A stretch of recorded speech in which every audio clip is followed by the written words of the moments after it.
A végére hagytam a pedofília és a hebefília, ami a tinédzser korúakkal való szexet jelenti, témakörét, amely szintén nagyon erős a nárcisztikusban.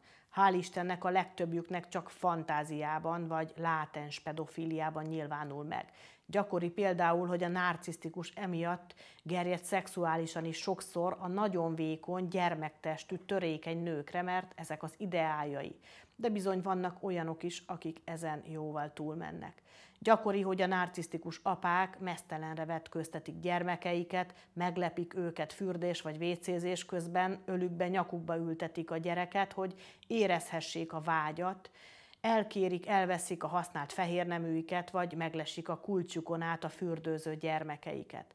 Nem szeretnék pánikot, ezért kérdezem tőled, Sam, hogy hol van a határ? Mikortól kell félni attól, hogy a nárcisztikus veszélyes lehet a saját vagy mások gyermekeire? Milyen gyakori a pedofília a nárcisztikusnál vagy a pszichopatánál? Lehet erre jó megoldás egy sovány partner? Az egyik nárcisztikus ügyfelem azt mondta, hogy a fantáziájában egy 3 éves gyermekkel létesítene szexuális viszonyt, főleg orálisan, de tudja az eszével, hogy ezt nem szabad. Mégis retteg attól, hogy egyszer ilyen helyzetbe kerül, és egyedül marad egy kisgyermekkel, és hogy akkor bántani fogja. Mit gondolsz erről? Like with everything else, there are numerous myths about pedophiles. First of all, it is not true that pedophiles are attracted only to children. A majority of pedophiles are heterosexual, and majority of them have families and children of their own. And they are attracted to opposite sex. Actually, and actively attracted to opposite sex. That's a majority. 20% of the population have constant pedophile fantasies. It's not rare. Majority of fathers are sexually attracted to their teenage daughters. It's also a fact.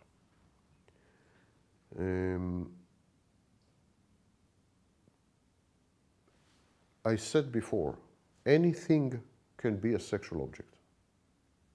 Your daughter could be a sexual object. Why not? She's young, she's beautiful, she's nubile, she's sexy. There's no problem, in principle, for a father to be sexually attracted to his daughter. I would have found it actually very disturbing if a man, with all the equipment, would not be attracted to a young female, just because, technically, he is her father. That would, for me, indicate some serious sexual disturbance. The question, therefore, is not in the urges and the drives.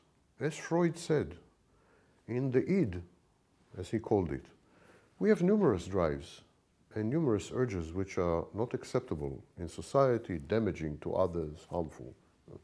And it is our role, via the ego and so on, to control these drives, to moderate them, to modify them, to sublimate them. This is one of them. The drive to have sex with children is ancient, and until extremely recently, codified in the law. In Britain, until 160 years ago, in Britain, the legal age for marriage for a woman was 10 years old. 10. In Yemen, until a few years ago, was 12. In Afghanistan was 12. And so on. This is culture dependent. In the vast majority of the world, until very recently, a woman at the age of 12 was able to conceive, and the minute she had a period, she was able to conceive and was considered, eligible for marriage. The concept of childhood is a very new concept. If you read Charles Dickens, there's no mention of the word child. They used to be called young adults, young men, young women. Louisa May Alcott wrote a book. She didn't call it young children. She called it young women. The book is about children. If you read Louisa May Alcott's book, which is now a movie, it's about children. But she has no concept of children. She calls them young women. Because starting at the age of 4 or 6, depending on the people, went to work in factories to help the father, or in the fields. Or if they were already 12 years old, they had children. Now, the very concept of child is very new. As the concept of child was invented, again in Victorian Britain and in France this time, the concept of child was invented, we started to have prohibitions on certain interactions with children. Now, pedophilia is and should remain a crime, active pedophilia. And so we should distinguish between the act and the fantasies.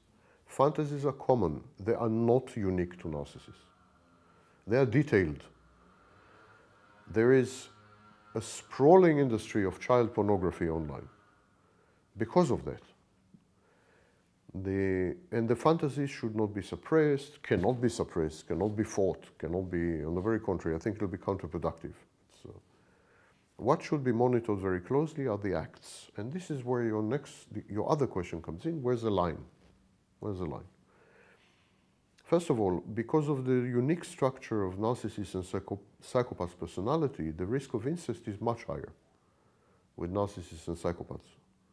And the risk of pedophilia, active pedophilia, is much higher with narcissists and psychopaths.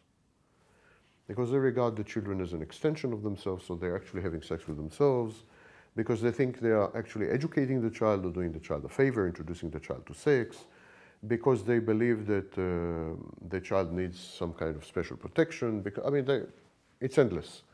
Very big risk with narcissists and psychopaths. So with narcissists and psychopaths, the minute inappropriate behavior begins to show up, the kind you described, with the bathroom and so on, this must be cause for serious alert, because it's a slippery slope, and the narcissist starts by entering the shower when the child is naked, and before you know it, he's having sex with the child.